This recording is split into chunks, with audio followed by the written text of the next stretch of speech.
pressure. She's a perfectionistic 11 or 12-year-old. She wants to do everything. She's a perfectionist 16-year-old. You've got to make sure she's got sleep, that she's living something of a balanced life.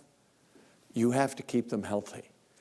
The kids in the top group, you know, the high flyers, they need some sleep.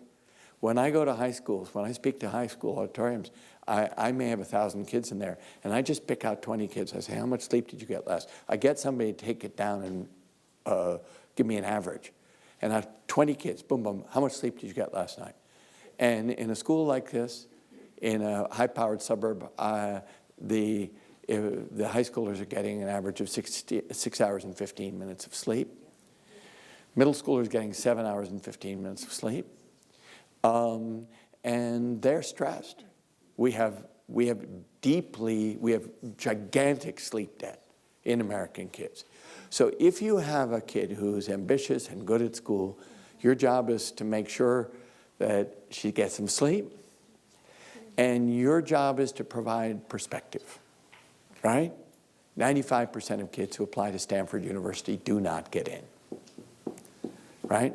Harvard turns down every year 3,000 valedictorians. They have 30,000 applicants, 3,000 valedictorians. Harvard doesn't need them. They turn down over 200 kids with perfect SATs. They don't need them.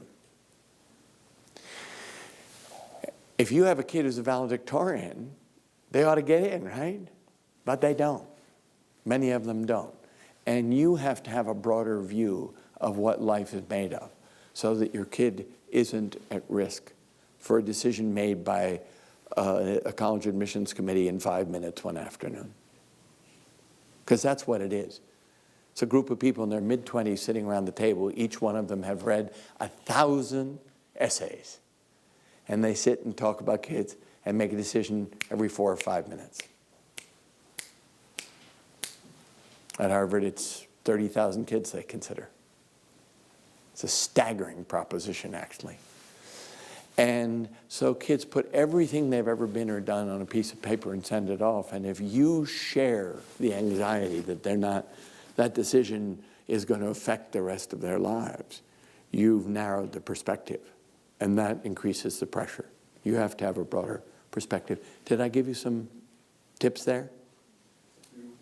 All right.